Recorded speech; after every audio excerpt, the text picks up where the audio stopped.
Hi guys, it's Bella here. Welcome to another video, and today we are actually renovating the 10-minute build challenge that I did yesterday. I recorded this straight after the challenge because I was just feeling this house. I thought it was cute, and even though I think I did pretty well in the 10 minutes that I had, obviously it wasn't a very pretty house. It wasn't even painted from the outside. So I decided to renovate it, and I didn't have a budget or a time limit or anything like that, but I decided that I wouldn't move the house or change the shape of the house. So I'm only adding a few of these little details like these. They're not balconies, you can't access these, so they're more like awnings or something like that. But I made them myself, and then I renovate mainly, or basically I mainly decorate the inside. I don't change any wall placements or anything like that inside either. So yeah, this is still the same house, and it's still, I think it's still recognizable and stuff like that, and that's what I was going for. So yeah, so I decided to make this house this little blue color and keep the windows this reddy brown. It's a little bit interesting, the combination, but I think it works. And at the back here, I decided to put in a bigger, a more modern window, and just to give it a little bit more detail and like the feel that it was renovated.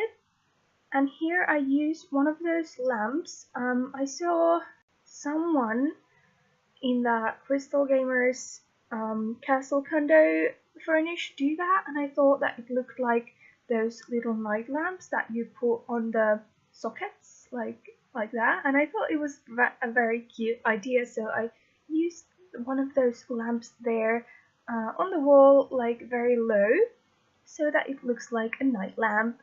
And yeah, so I just mainly paint the walls inside, and I add a lot of furniture to make the place look actually nice. Um, Everything was pretty simple in terms of like the layout and stuff. I didn't change any layout, so the bed is exactly where I put it in the challenge, and the kitchen is exactly like I made it yesterday. I only add a few more cabinets.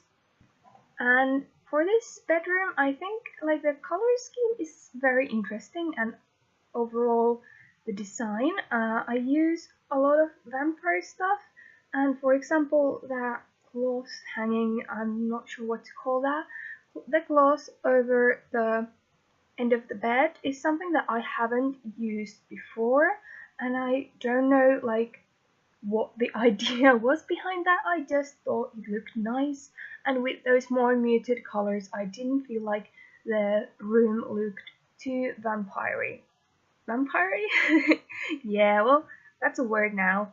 And yeah, for the kitchen, I just changed the color of the appliances. I add those cabinets and a sink, and then the biggest problem for me was to figure out the layout of the living space, because yeah, there was this little corner, but it was quite small for to fit in an actual couch and the TV and all that stuff, but I think it ends up fine in the end. Here I just separated the kitchen area a little bit and put in a dining table for two.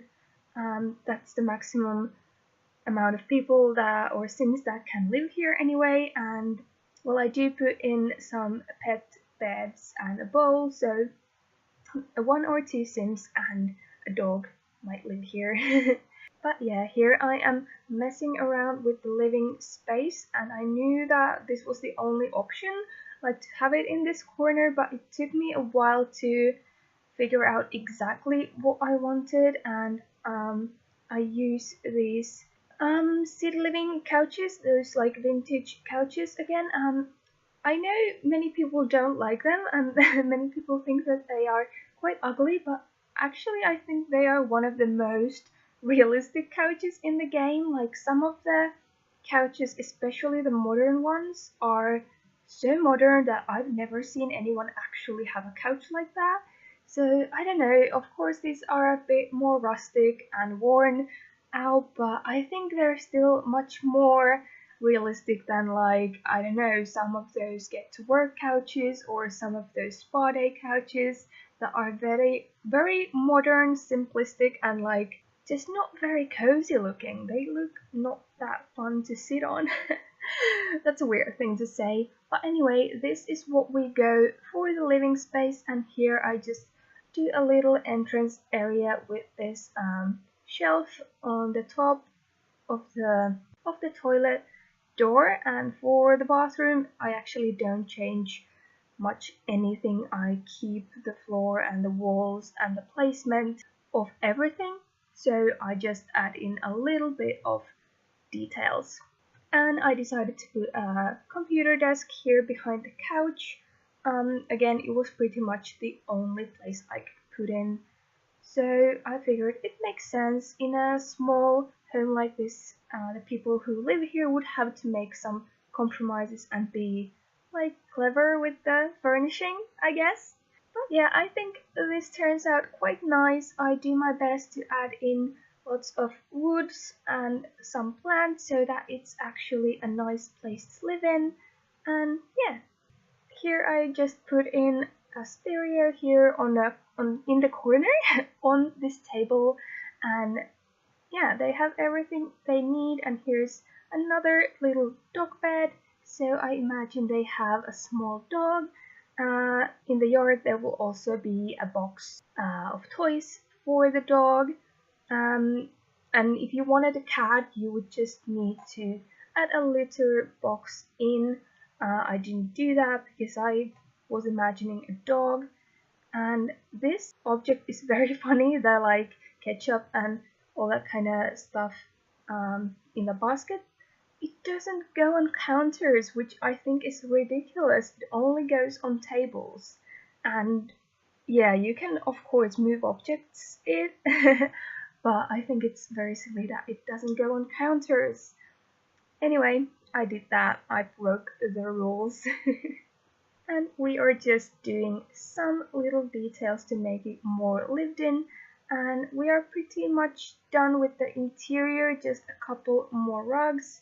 Lately I've been really been into layering the rugs, or I don't know if it's me being into that or if it's just the easiest way to fill in kind of a weird space that the game doesn't have a correct size of a rug to put there.